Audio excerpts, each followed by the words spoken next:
এই ব্যক্তিগৰাকীক মই সুধিছো আপোনাৰ লাজ বোলা বস্তুটো অকণমান আছেনে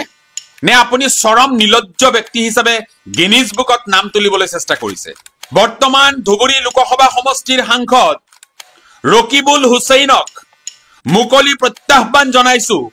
হত সাহস আছে যদি এটা মুকলি ডিবেটত আপুনি আমাৰ সৈতে অংশগ্ৰহণ কৰক আপুনি সময় নিৰ্ধাৰণ কৰিব আপুনি স্থান নিৰ্ধাৰণ কৰিব সেই স্থান আৰু সেই সময়ত আমি উপস্থিত থাকিম আৰু আপোনাৰ পৰা সংখ্যালঘু ৰাইজৰ হৈ কেইটামান প্ৰশ্নৰ উত্তৰ বিচাৰিম অসমৰ শতিকা শ্ৰেষ্ঠ কৌতুক অভিনেতাজনৰ অভিনয় দেখি যোৱাকালিৰে পৰা অসমৰ ৰাইজে হাঁহিছে মই ব্যতিক্ৰম নহয় ময়ো হাঁহিছো এই শতিকা শ্ৰেষ্ঠ কৌতুক অভিনেতাজন কোন আপোনালোকে নিশ্চয় অনুমান কৰিব পাৰিছে কংগ্ৰেছ দলৰ এগৰাকী ভৃত্য কংগ্ৰেছ দলৰ এগৰাকী গোলাম সংখ্যালঘু সকলৰ নাম কৈ ৰাজনীতি কৰি থকা এইজন নিজকে মহাপুৰুষ বুলি ভবা এই ভণ্ড আৰু প্ৰতাৰকজনে বিগত সময়ছোৱাত ধুবুৰীবাসী ৰাইজক প্ৰতাৰণা কৰি তেওঁ নিৰ্বাচনত জয়ী হৈ আহিল আৰু এই ব্যক্তিজন ইমানেই ধুৰন্ধৰ এই ব্যক্তিজন ইমানেই তেওঁ ক্ষমতাৰ খক যে তেওঁ নিজৰ পুত্ৰক তেওঁ প্ৰতিনিধিত্ব কৰা সমষ্টিটোৰ পৰা বিধানসভালৈ পঠিয়াবৰ বাবে কংগ্ৰেছ দলক সন্মান কৰি তেওঁ সেই বিধানসভা সমষ্টিটো ত্যাগ কৰি তেওঁ ধুবুৰীলৈ গ'ল আৰু ধুবুৰীৰ পৰা মানুহক প্ৰতাৰণা কৰি মানুহক ভুৱা প্ৰলোভন দি তেওঁ তাৰ পৰা জয়ী হৈ আহিল এই ব্যক্তিজনে যোৱাকালি উচ্ছেদিত মানুহৰ কাষলৈ গৈ এই ঘৰিয়ালৰ চকুপানী টুকাটো আমি দেখিবলৈ পাইছো বৰ হাস্যকৰ ধৰণে শতিকাৰ শ্ৰেষ্ঠ কৌতুক উপস্থাপন কৰি তেওঁ কৈছে যে কংগ্ৰেছ দল শাসনলৈ আহিলে উচ্ছেদিত মানুহখিনিক ভূমি দিয়া হ'ব ঘৰ বনাবলৈ টকা দিয়া হ'ব এই কথা কৈ তেওঁ আভুৱা ভাৰিবলৈ চেষ্টা কৰিছে এই ব্যক্তিগৰাকীক মই সুধিছো আপোনাৰ লাজ বোলা বস্তুটো অকণমান আছেনে নে আপুনি চৰম নিলজ্জ ব্যক্তি হিচাপে গিনিজ বুকত নাম তুলিবলৈ চেষ্টা কৰিছে আপোনাৰ যদি চৰম লজ্জা অকণমান আছিল তেন্তে এনে ধৰণৰ ভুৱা প্ৰলোভন আপুনি নিদিলেহেঁতেন ইমানে নিৰ্লজ্জ আপুনি যে বিগত 15টা বছৰ কংগ্ৰেছ শাসনত থকা সময়ত আপুনি এগৰাকী মন্ত্ৰী আছিল প্ৰভাৱশালী মন্ত্ৰী হিচাপে আপুনি নিজকে জাহিৰ কৰিবলৈ সকলো সময়তে যত্ন কৰিছিল সেই সময়ত আপোনালোকৰ দলৰ যি ৰাজনৈতিক ইস্তাহাৰ আছিল যি নিৰ্বাচনী ইস্তাহাৰ আছিল সেই নিৰ্বাচনী ইস্তাহাৰত সংখ্যালঘু মুছলমানসকলৰ বাবে আপোনালোকে যি প্ৰতিশ্ৰুতি দিছিল তাৰে কোন কেইটা প্ৰতিশ্ৰুতি পূৰণ কৰিছে আপুনি ক'ব লাগিব সংখ্যালঘু ৰাইজৰ ওচৰত আপুনি জবাবদিহি হ'ব লাগিব কাৰণ এইবাৰ সংখ্যালঘু জনসাধাৰণৰ সুপ্ত হৈ থকা যিসকল মানুহে অতদিনে সংখ্যালঘু ৰাইজৰ ওপৰত হৈ থকা অন্যায় আৰু অত্যাচাৰ দেখি আহিছিল সেইসকল জাগ্ৰত হৈছে সেইসকলৰ মন মগজু এতিয়া সক্ৰিয় হৈছে আপোনালোকে সেইসকলৰ প্ৰশ্নৰ উত্তৰ দিব লাগিব মই অসম চৰকাৰৰ প্ৰাক্তন মন্ত্ৰী বৰ্তমান ধুবুৰী লোকসভা সমষ্টিৰ সাংসদ ৰকিবুল হুছেইনক মুকলি প্ৰত্যাহ্বান জনাইছো হত সাহস আছে যদি এটা মুকলি ডিবেটত আপুনি আমাৰ সৈতে অংশগ্ৰহণ কৰক আপুনি সময় নিৰ্ধাৰণ কৰিব আপুনি স্থান নিৰ্ধাৰণ কৰিব সেই স্থান আৰু সেই সময়ত আমি উপস্থিত থাকিম আৰু আপোনাৰ পৰা সংখ্যালঘু ৰাইজৰ হৈ কেইটামান প্ৰশ্নৰ উত্তৰ বিচাৰিম মহাশয় সেই সমূহ প্ৰশ্নৰ সঠিক উত্তৰ আপুনি যদি দিব পাৰে তেন্তে অসমৰ সংখ্যালঘু জনসাধাৰণে কংগ্ৰেছ দলক ভোট দিবৰ বাবে আমি মুকলিকৈ আহ্বান জনাম কেৱল ৰাজনৈতিক ভাৱে কোনো এটা জাতিক আপোনালোকে এনেদৰে আপোনালোকৰ পাশা খেলত বন্দী কৰি লৈ আপোনালোকে যে ভোটবিলাক লৈ আছে এই কথা আমি বুজিছো আৰু এই কথা এইবাৰ সংখ্যালঘু জনসাধাৰণৰ মাজত নিবৰ বাবে সংখ্যালঘু জনসাধাৰণৰ মাজত এই কথাবোৰ উপস্থাপন কৰিবৰ বাবে আমি আমাৰ কণ্ঠ অব্যাহত ৰাখিম আপোনালোকৰ নিচিনা নেতাৰ বাবে আজি সংখ্যালঘুসকল দুৰ্দশাগ্ৰস্ত আজি উচ্ছেদ হৈছে এই উচ্ছেদৰ বাবে বিজেপি চৰকাৰক জগৰীয়া কৰিছে এই উচ্ছেদৰ বাবে হিমন্ত বিশ্ব শৰ্মাক জগৰীয়া কৰিছে মই এই উচ্ছেদৰ বাবে তিলমাত্ৰ বিজেপি চৰকাৰ অথবা হিমন্ত বিশ্ব শৰ্মাক জগৰীয়া কৰিব নিবিচাৰো কাৰণ আসল সত্যটো হৈছে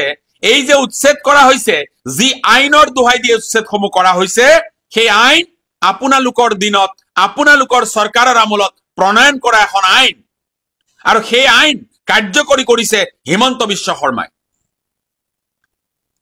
ভূমি দিম বুলি আপোনালোকে বিগত নিৰ্বাচনী ইস্তাহাৰসমূহতো কৈছিল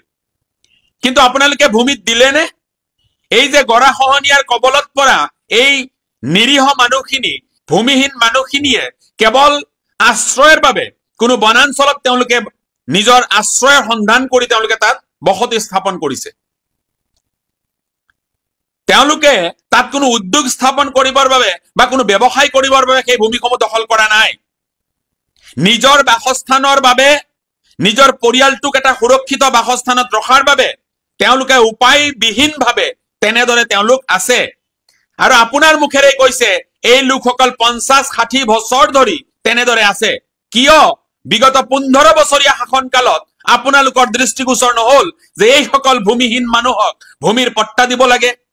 চৰ অঞ্চলৰ মানুহক ভূমিৰ পট্টা দিয়াৰ আভুৱা ভাৰি আপোনালোকে 15 বছৰ এই সংখ্যালঘু মানুহখিনিৰ ভোট ললে তাৰ বিনিময়ত আপোনালোকে সংখ্যালঘুক দিলে কেৱল প্ৰতাৰণা আপোনাৰ সাহস আছে নে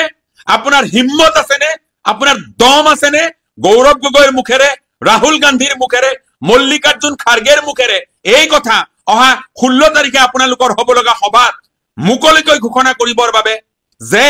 এই উচ্ছেদিত সংখ্যালঘু মুছলমান মানুহখিনিক আপোনালোকৰ চৰকাৰ হলে ভূমিৰ পট্টা দান কৰিব এই সংখ্যালঘু মুছলমানসকল যিসকলক অবৈধ বাংলাদেশীৰ ট্যাগ লগাবলৈ যত্ন কৰা হয় এই সকলক অবৈধ কোৱাটো বন্ধ কৰা হ'ব ৰাজনৈতিক স্বাধিকাৰ যি আছে এই সকলৰ সুৰক্ষিত কৰা হ'ব ক'ব পাৰিব নে কেৱল ৰাজনৈতিক পাখা খেলত এই মানুহখিনিক বন্দী কৰি আপোনালোকে ৰং তামাশা চাব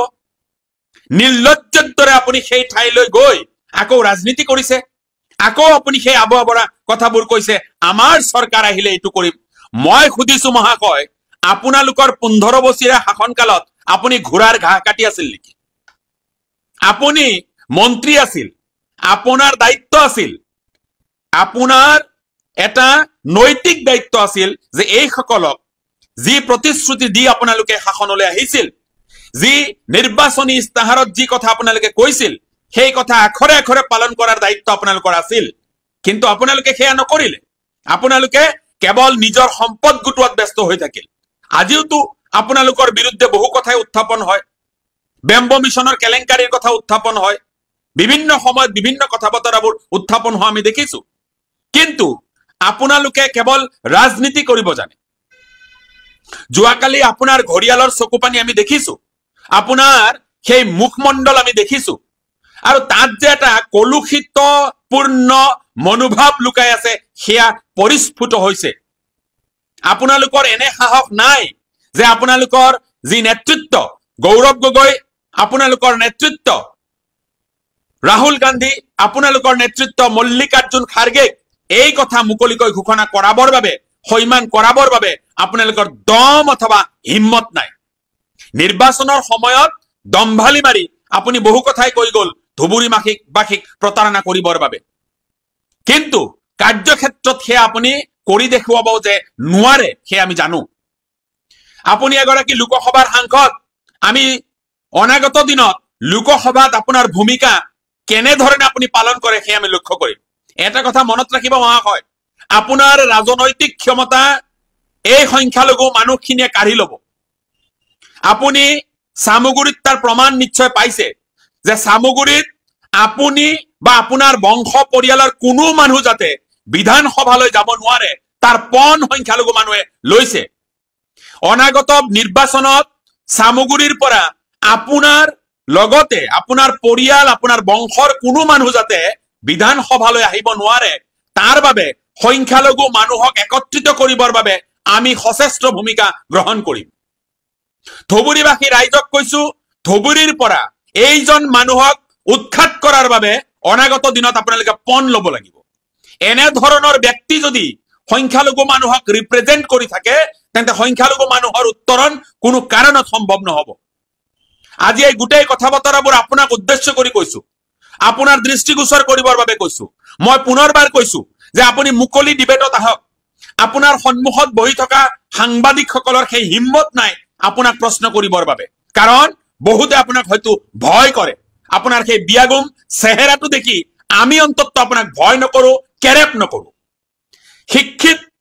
অসমীয়া যুৱকে, শিক্ষিত সংখ্যালঘু মুছলমান যুৱকে আপোনাক কেৰেপো নকৰে, ভয়ো নকৰে, আপোনাক পদলেহনো নকৰে। আপুনি হয়তো ভাবিছে কিছু সংখ্যালঘু মুছলমান যুৱকে আপোনাক পদলেহন কৰে, আপোনাক ভয় কৰে, আপোনাক সমীহ কৰে, কিন্তু সকলোকে একে পৰ্যায়ৰ মানুহ বুলি যদি আপুনি ভাবে তেন্তে আপুনি ভুল ভাবিছে। আপোনাক মই আকৌ কৈছো যে আপোনাৰ যদি সৎ সাহস আছে আপুনি এটা মুকলি ডিবেটত আহক। আমি আপোনাৰ সৈতে মুকলি ডিবেটত অংশগ্ৰহণ কৰিব বিচাৰিছো। আমি সংখ্যালঘু ৰাইজৰ হৈ আপোনাক প্ৰশ্ন কৰিব বিচাৰিছো। সেই প্ৰশ্নসমূহৰ উচিত উত্তৰ আপোনাৰ পৰা আমি বিচাৰিছো, কাৰণ এই গোটেই ঘটনাক্ৰমৰ বাবে একপক্ষীয়ভাৱে কংগ্ৰেছ দল দায়ী, আপুনি দায়ী। কাৰণ কংগ্ৰেছ দলৰ কুমন্ত্ৰণাদাতা এগৰাকী ব্যক্তি হিচাপে আপুনি এজন প্ৰতিষ্ঠিত ব্যক্তি, সেয়া অসমৰ ৰাইজে জানে। আজি কংগ্ৰেছ দলটোত এগৰাকী মন্ত্ৰণাদাতা হিচাপে নহয়, কুমন্ত্ৰণাদাতা হিচাপে আপোনাৰ প্ৰতিষ্ঠা সকলোৱে উপলব্ধি কৰে। গতিকে এই কথাবোৰ স্পষ্টভাৱে অসমৰ সংখ্যালঘু ৰাইজে বুজি উঠাটো উচিত। মই সংখ্যালঘু ৰাইজক অনুৰোধ জনাইছো, আহ্বান জনাইছো, এই দলটোৰ এই ভৃত্যসকলে এই নিৰ্বাচনৰ প্ৰাক মুহূৰ্তত আপোনালোকক প্ৰলোভিত কৰিবলৈ যত্ন কৰিব, আপোনালোকক প্ৰতাৰণাৰ ৰাজনীতিত বন্দী কৰিবলৈ চেষ্টা কৰিব, যাৰ জৰিয়তে আপোনালোকৰ ভোট আদায়ৰ এওঁলোকে চেষ্টা কৰিব। মই মুকলিকৈ আহ্বান জনাইছো, এই সকল প্ৰতাৰক, এই সকল ভণ্ড ৰাজনীতিবিদৰ কথাত ভোট নিদিব। সংখ্যালঘু ৰাইজ যদি 2026 নিৰ্বাচনৰ সময়ত ঐক্যবদ্ধ সিদ্ধান্ত নলয় তেতিয়াহলে অনাগত দিন কিন্তু ভয়াবহ হ'ব। আজি সংখ্যালঘুসকলে, সংখ্যালঘু মুছলমানসকলে অসমত নিজৰ স্বাধিকাৰ প্ৰতিষ্ঠাৰ সময় সমাগত হৈছে। এই যে বাংলাদেশী বুলি প্ৰতিবাৰে আপোনালোকক এনেদৰে অপমান অপদস্থ কৰি থাকে, তাৰ যোগ্য প্ৰত্যুত্তৰ 2026 নিৰ্বাচনত আপোনালোকে ইভিএমৰ জৰিয়তে প্ৰদৰ্শন কৰিব পাৰিব লাগিব। অন্যথায় যদি আপোনালোকে এই সকল ভণ্ড ৰাজনীতিবিদ, এই সকল মুখা পিন্ধা ৰাজনীতিবিদ, এই সকল প্ৰতাৰকৰ কথা মতে যদি আপোনালোকে ভোটদান কৰে তেতিয়াহলে অহা 5 বছৰলৈ আপোনালোকে আকৌ ভুগিবলৈ আপোনালোকে সাজু থাকিব লাগিব। মই এজন সচেতন যুৱক হিচাপে, আপোনালোকৰ শুভচিন্তক হিচাপেও আপোনালোকক অনুৰোধ জনাম যে 2026 নিৰ্বাচনটোত আপোনালোকে অন্তত ঐক্যবদ্ধ সিদ্ধান্তৰে এটা যুগান্তকাৰী, এটা দৃষ্টান্তকাৰী এটা সিদ্ধান্ত আপোনালোকে ল'ব, আৰু যি সিদ্ধান্তৰ জৰিয়তে অনাগত দিনত চৰকাৰ কাৰ হয় সেয়া আমাৰ লক্ষণীয় নহয়, কিন্তু আপোনালোকৰ যি স্বাধিকাৰ, আপোনালোকৰ যি ৰাজনৈতিক অধিকাৰ সেয়া যাতে সুৰক্ষিত থাকে, তেনেধৰণৰ নেতা, তেনেধৰণৰ বলিষ্ঠ কণ্ঠ নিৰ্বাচিত কৰি আপোনালোকে বিধানসভালৈ পঠিয়াব লাগিব। এয়া সময়ৰ আহ্বান। আৰু সংখ্যালঘুসকলে যদি পুনৰবাৰ এই সকল ধুৰন্ধৰ, এই সকল ভৃত্যক যদি আপোনালোকে নিৰ্বাচন কৰি আপোনালোকে বিধানসভালৈ পঠিয়ায়, এওঁলোকে এটা দলৰ গোলামী কৰাৰ বাহিৰে একো কৰিব নোৱাৰে। বিগত সময়ছোৱাত আমি দেখিছো কংগ্ৰেছ দলৰ পৰা নিৰ্বাচিত হৈ যোৱা বিভিন্নজন প্ৰতিনিধিয়ে কেৱল কংগ্ৰেছ দলৰ গোলামীয়ে কৰিছে, সংখ্যালঘুসকলৰ বাবে একো কৰা নাই। এই সকলক উফৰাই এইবাৰ নিৰ্বাচনত আপোনালোকে যোগ্যজনক নিৰ্বাচিত কৰি, বলিষ্ঠ কণ্ঠক নিৰ্বাচিত কৰি বিধানসভালৈ পঠিয়াওক। আপোনালোকে দেখিব সংখ্যালঘুৰ অধিকাৰ, সংখ্যালঘুৰ স্বাধিকাৰ প্ৰতিষ্ঠা হ'ব, আৰু সংখ্যালঘুৱে এইখন অসমত মূৰ দাঙি নিজৰ স্বাভিমান লৈ জীয়াই থকাৰ যি অধিকাৰ সেয়া তেওঁলোকে সাব্যস্ত কৰিব পাৰিব। মই পুনৰবাৰ সমূহ সংখ্যালঘু মুছলমান জনসাধাৰণক আহ্বান জনাইছো, এই কথা বতৰাবোৰ আপোনালোকে শ্বেয়াৰ কৰক, এই কথা বতৰাবোৰ প্ৰতিজন সংখ্যালঘু মানুহক বুজিবলৈ সুবিধা কৰি দিয়ক। মই অনুৰোধ জনাইছো আপোনালোকে এই কথা বতৰাবোৰ শ্বেয়াৰ কৰিব আৰু অসমত এটা নতুন আন্দোলনৰ সূচনা কৰিব, যি হ'ব এটা নতুন সংখ্যালঘুৰ আন্দোলন, যি আন্দোলনে অহা 2026 নিৰ্বাচনত তাৰ ফচল দেখুৱাবলৈ সক্ষম হ'ব।